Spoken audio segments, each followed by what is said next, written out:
O objetivo de alertar os cidadãos e principalmente as crianças sobre o comportamento nas estradas para reduzir o elevado índice da mortalidade, o Millennium BIM, no seu programa de responsabilidade social Mais Moçambique para mim, em parceria com a PRM, organizou terça-feira última este evento de sensibilização, onde participaram crianças de diferentes bairros da cidade de Maputo, dirigentes do Millennium BIM e agentes da PRM.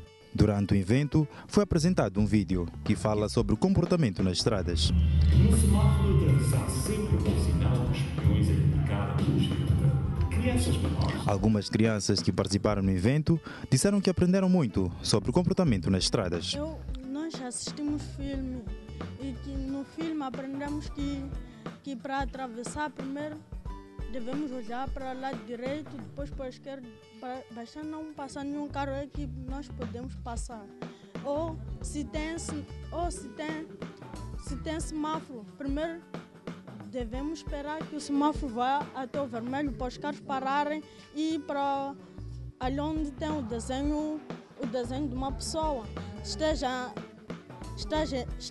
em verde para a pessoa passar. Aqui eu aprendi quando queremos atravessar a estrada, devemos olhar para a esquerda ou direita para ver se vê algum carro. Se não estiver a ver algum carro, podemos atravessar. Vi o vídeo de prevenção nas estradas. E o que é que tu aprendeste com o vídeo que viste hoje?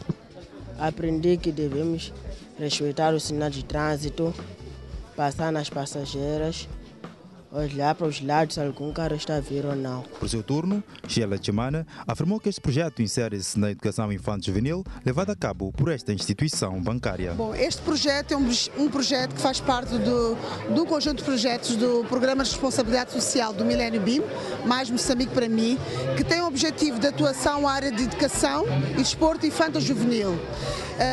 Tivemos uma abordagem por parte da PRM, que tinha um ambicioso projeto de educação rodoviária para evitar os acidentes.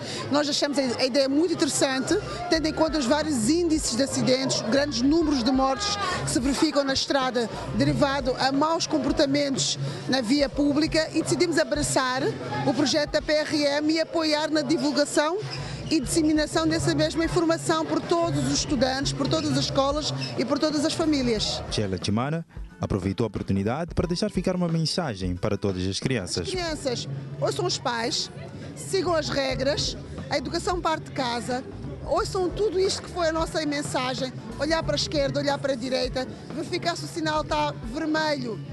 Sabemos que quando está vermelho não passar, se estiver verde passar, estar atentos e conscientes que a estrada é um perigo e têm que eles próprios proteger a sua própria vida. No final, Zé Renato, que participou no evento, também aproveitou a oportunidade para deixar ficar uma mensagem. Todos os motoristas devem conduzir com cuidado nestes períodos de festas para impedir acidentes.